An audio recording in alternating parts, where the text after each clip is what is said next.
Salut les conciergeries Airbnb, ici Henrik du site louerpremium.com dans lequel j'explique comment faire exploser le chiffre d'affaires de ta conciergerie. Aujourd'hui, on va voir les avantages d'avoir une carte G dans sa conciergerie. C'est parti!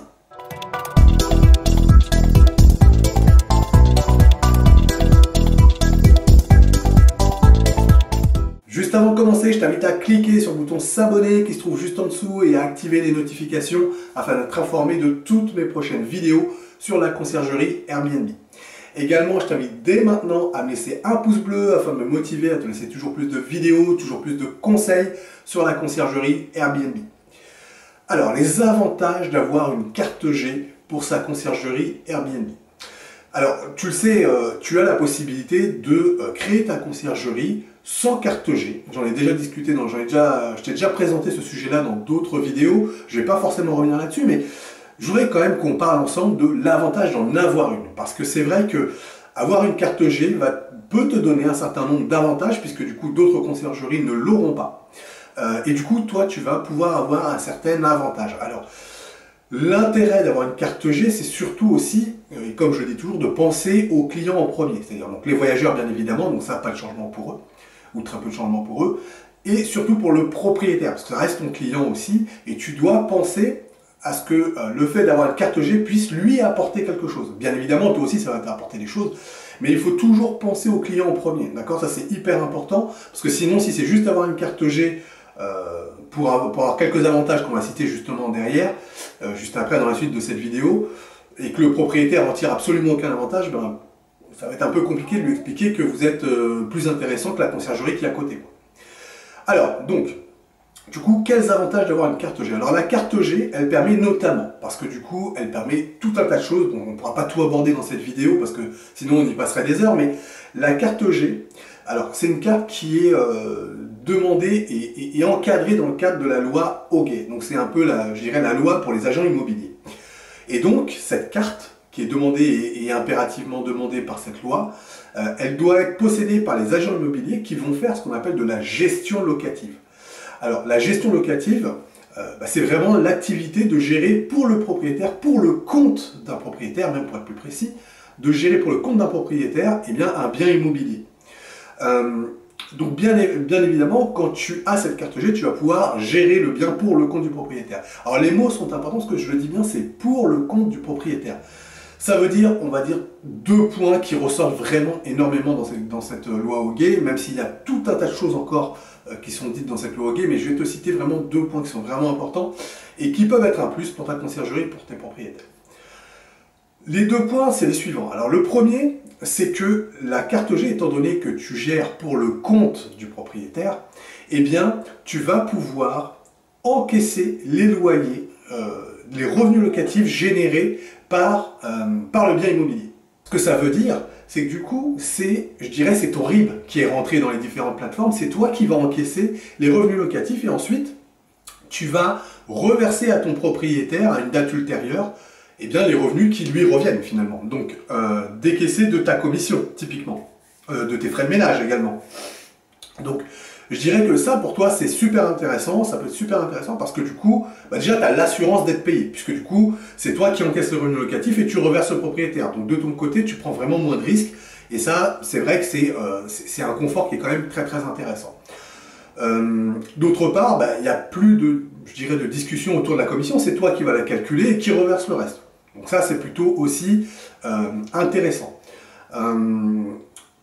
Côté propriétaire, et ça, il faut bien que tu l'aies en tête, quel avantage tu vas pouvoir donner à tes propriétaires d'avoir cette carte G. Ça, c'est important de bien le comprendre, parce que si tu te limites à ça, finalement, quel intérêt pour le propriétaire de passer par toi qui a une carte G? Une carte G, c'est un coût, hein, c'est vrai que je ne l'ai pas précisé, mais à partir du moment où tu as une carte G, tu es agent immobilier, et donc tu dois respecter un certain nombre de règles, notamment d'avoir des assurances, d'avoir des fonds, etc., qui doivent être présents pour justement payer les propriétaires en cas de problème. Hein. Si jamais tu as un souci financier, il faut que tu puisses quand même payer tes propriétaires. Donc voilà, la carte G, c'est pas gratuit du tout, hein, en plus de différentes formations qu'il faut passer pour pouvoir l'avoir. Voilà, donc la carte G, c'est pas gratuit. Donc tu te doutes bien que tout ça, ça a un coût, que ça va se répercuter sur le propriétaire, donc il faut absolument que tu lui apportes un avantage, parce que sinon, lui, il va aller dans la conciergerie d'à côté qui n'a pas la carte G, et donc qui n'a pas ce coût supplémentaire, et lui, ça va l'arranger. Donc, qu'est-ce que tu peux apporter au propriétaire? Alors, à mon sens, L'avantage pour le propriétaire, c'est qu'il y a, je dirais, une comptabilité beaucoup plus simplifiée, beaucoup plus claire, je dirais. Bah, tout simplement parce qu'en fait, il n'a pas à regarder je dirais tous les jours, hein, puisque toi tu vas remplir son appartement pour plusieurs journées, hein, bien évidemment, dans le mois. Donc il n'a pas à suivre son compte tous les jours, à savoir combien il a été payé, est-ce qu'il en manque, est-ce qu'il n'y en a pas assez, est-ce que, voilà, est-ce que tout a bien été calculé. Tout ça, il n'a pas à se prendre la tête avec ça. Effectivement, c'est simplifié pour lui, parce que du coup, tu vas lui faire un versement avec, et ça je te le recommande, hein, avec un petit décompte qui lui permet de comprendre ce qu'il a reçu. Hein, d'accord, c'est-à-dire que tu as déduit ta commission, que tu as déduit des frais de ménage, que tu as déduit tout un tas de prestations éventuellement complémentaires que tu peux lui offrir. Et du coup, lui, il va recevoir une facture avec cet ensemble de manière très nette. Et ça correspond effectivement à ce qui rentre dans son compte en banque. Donc ça, c'est vrai que c'est très intéressant pour lui, parce que du coup, ça va être très simple de suivre sa comptabilité, de suivre la gestion de son compte en banque. Donc ça, c'est vrai que pour le coup, c'est un des avantages qu'il peut y avoir. Le deuxième point qui peut être intéressant pour ta conciergerie par rapport à cette carte G, eh bien c'est le fait que c'est toi qui vas commercialiser le bien en gestion. Donc ça c'est extrêmement important, c'est toi qui vas commercialiser. Ce que ça veut dire, par quoi ça va se traduire dans les faits, c'est que c'est toi qui vas mettre l'annonce sur les différents sites. Alors tu vas me dire, bah oui mais sans carte G je le fais aussi. Pas du tout, pas du tout, parce que sans carte G tu vas être co-hôte. Donc ce n'est pas toi le loueur, ça il faut bien comprendre. L'hôte, c'est le loueur. Toi, tu seras co-hôte si tu n'as pas de carte G. Aujourd'hui, avec la carte G, si tu en possèdes une, tu vas pouvoir être hôte. Et ça, c'est hyper important à comprendre, parce que du coup, c'est toi le loueur, c'est ta conciergerie qui va être loueur, vu que tu as cette carte G, tu as le droit de commercialiser le bien de ton propriétaire. Alors, ce que je te recommande par rapport à ça, c'est que donc, toi, tu vas être hôte et propriétaire finalement de l'annonce. Donc ça, c'est quelque chose qui est important à bien comprendre, c'est-à-dire que c'est ton annonce, c'est toi qui la gères, c'est toi qui la mets en place, c'est toi qui vas établir toutes les règles qui vont aller avec cette annonce. Donc ça, c'est pour toi, c'est vrai que c'est un vrai confort, tu vas pouvoir gérer vraiment la totalité de l'annonce. Alors, pour prendre un exemple avec Airbnb, en cas de litige, il faut aujourd'hui passer par les comptes de l'hôte. Alors c'est vrai que quand tu es co-hôte, c'est un peu pénible, parce qu'il faut appeler le propriétaire pour pouvoir agir sur le compte hôte, pour pouvoir régler les litiges. Si tu as la carte G, c'est toi l'hôte, et donc c'est toi qui vas gérer vraiment l'ensemble. D'accord? Donc ça te donne vraiment, je dirais, une facilité d'utilisation au quotidien par rapport à l'annonce. Tu as vraiment la main, et puis surtout, c'est ton annonce, donc t'en feras ce que tu voudras, très clairement. L'avantage pour les propriétaires, à mon sens, c'est que, du coup, il n'a plus justement cette partie haute à gérer. Tout ça, voilà. Lui, vraiment, c'est du clé en main. Pour le coup, il n'a pas d'annonce à gérer. Il regarde juste le relevé que tu vas lui envoyer et il encaisse les loyers à la fin. Le reste, c'est ton problème. C'est toi la conciergerie, c'est toi qui gères. Donc c'est vrai que, pour le coup, on va vraiment au bout du clé en main. C'est vraiment quelque chose qui peut être appréciable pour les propriétaires.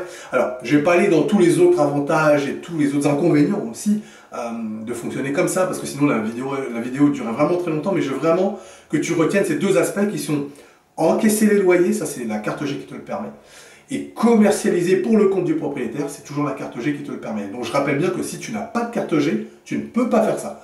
Tu dois te positionner en tant que co-hôte sur l'annonce, et tu n'encaisses pas les loyers, tu génères juste des factures pour ta prestation.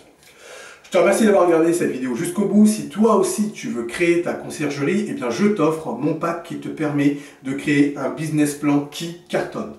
Pour ça, tu déroules là juste en dessous de la vidéo, il y a un lien, tu cliques, tu me laisses ton prénom, ta meilleure adresse mail, je t'envoie tout ça automatiquement chez toi. Alors ce pack il contient un document Word qui sera la formalisation de ton business plan. Donc c'est un document qui est pré-rempli, que tu n'as plus qu'à compléter avec tes éléments.